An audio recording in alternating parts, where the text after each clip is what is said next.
Baba yetu na Mungu wetu, Mungu muumba mbingu na nchi, asante sana kwa wakati huu. Tunasogea mbele zako tena Mungu wetu kwa ajili ya ibada hii ya kusoma neno lako. Tunalisoma neno lako, tunahitaji kufunuliwa na wewe. Kila anayesikia somo hili, mpe kulielewa, mpe kuliamini, mpe kujizatiti mbele zako kwamba wewe ndiwe Mungu pekee na huchunguziki, bali unastahili kuheshimiwa na kuaminiwa kila wakati. Mungu Baba, tunaomba Roho yako Mtakatifu pamoja nasi katika wakati huu. Tunaposoma neno lako, basi atangulie na kutufundisha. Tunaomba hivyo tukitegemea kupitia jina la Yesu Kristo. Amina. Mpendwa mfuatiliaji wa channel yetu hii ya Mungu ni Tumaini. Katika siku hii ya leo, tunakuja kuendelea katika kusoma neno la Mungu. Leo hii tunasoma katika kitabu cha Mwanzo sura ya 3. Kumbuka ni katika mwendelezo wa kusoma neno la Mungu sura hadi sura mpaka pale ambapo tutakapofanikiwa kumaliza Biblia yote. Lakini pia katika ukurasa huu, katika channel hii tutafanikiwa pia kuleta mahubiri na njia nyingine za mafundisho ya neno la Mungu kupitia njia hii ya jukwaa hili la YouTube. Basi nikukumbushe tu kwamba kama wewe ni mgeni huku, basi itakupendeza kama ukibonyeza neno subscribe hapo chini ya video hii ili uweze kuwa mwanafamilia wa sehemu hii tunapojifunza neno la Mungu. Lakini pia usiache kushare kwa wenzako nao ili waweze kuisikia sauti hii ambayo inanena habari za Mungu. Basi leo kama nilivyokwisha kusema, tunasoma katika kitabu cha Mwanzo sura ya 3. Karibu sana, unipe sikio lako kwa dakika hizi chache tuweze kusikia neno la Mungu. Basi nyoka alikuwa mwerevu kuliko wanyama wote wa mwitu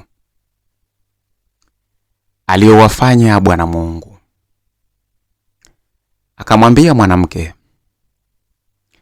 ati hivi ndivyo alivyosema Mungu, msile matunda ya miti yote ya bustani?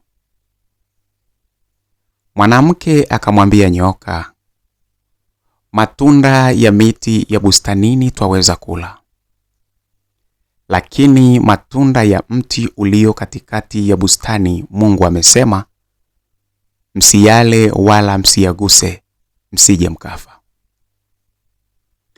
Nyoka akamwambia mwanamke, hakika hamtakufa.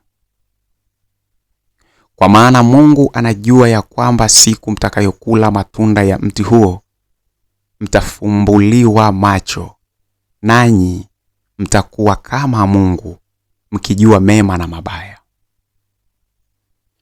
Mwanamke alipoona ya kuwa ule mti wafaa kwa chakula, wapendeza macho, nao ni mti wa kutamanika kwa maarifa, basi alitwaa katika matunda yake akala, akampa na mumewe, naye akala. Wakafumbuliwa macho wote wawili, wakajijua kuwa wa uchi. Wakashona majani ya mtini, wakajifanyia nguo. Kisha wakasikia sauti ya Bwana Mungu akitembea bustanini wakati wa jua kupunga. Adamu na mkewe wakajificha kati ya miti ya bustani, Bwana Mungu asiwaone. Bwana Mungu akamwita Adamu akamwambia, uko wapi? Akasema, nalisikia sauti yako bustanini, nikaogopa kwa kuwa mimi ni uchi, nikajificha. Akasema, ni nani aliyekuambia ya kuwa uchi? Je, umekula wewe matunda ya mti niliyokuagiza usiyale? Adamu akasema, huyo mwanamke uliyenipa awe pamoja nami ndiye aliyenipa matunda ya mti huo nikala. Bwana Mungu akamwambia mwanamke, nini hili ulilolifanya? Mwanamke akasema, nyoka alinidanganya nikala. Bwana Mungu akamwambia nyoka, kwa sababu umeyafanya hayo, umelaaniwa wewe kuliko wanyama wote na kuliko hayawani wote walioko mwituni. Kwa tumbo utakwenda na mavumbi utakula siku zote za maisha yako. Nami nitaweka uadui kati yako na huyo mwanamke, na kati ya uzao wako na uzao wake. Huo utakuponda kichwa na wewe utamponda kisigino. Akamwambia mwanamke, hakika nitakuzidishia uchungu wako na kuzaa kwako, kwa utungu utazaa watoto, na tamaa yako itakuwa kwa mumeo, naye atakutawala. Akamwambia Adamu, kwa kuwa umesikiliza sauti ya mke wako, ukala matunda ya mti ambao nalikuagiza nikisema usiale, ardhi imelaaniwa kwa ajili yako. Kwa uchungu utakula mazao yake siku zote za maisha yako.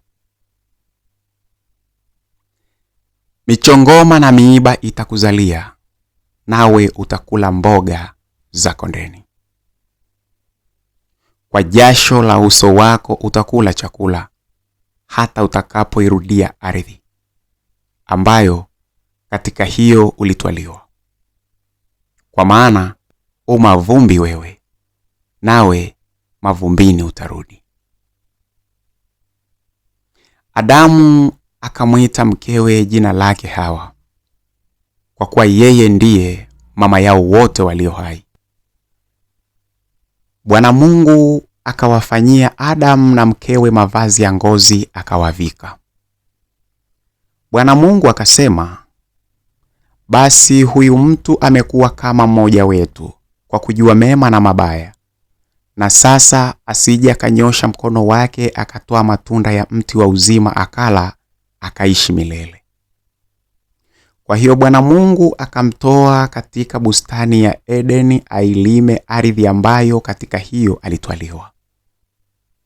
Basi akamfukuza huyo mtu, akaweka makerubi upande wa mashariki wa bustani ya Edeni, na upanga wa moto uliogeuka huko na huko kuilinda njia ya mti wa uzima.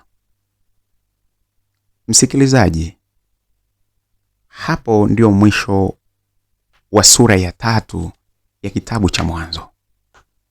Kama unafurahia mfumo huu wa kusoma neno la Mungu sura moja hadi nyingine kadiri inavyokuwa inawezekana, basi usiache kubonyeza neno subscribe na kuwa mwanafamilia katika channel hii ya kusoma neno la Mungu. Lakini pia usiache kushare kwa wenzako ili tujiunge pamoja katika swala zima la kuisoma Biblia takatifu kwa awamu kidogo kidogo mpaka pale tunapofanikiwa kuimaliza.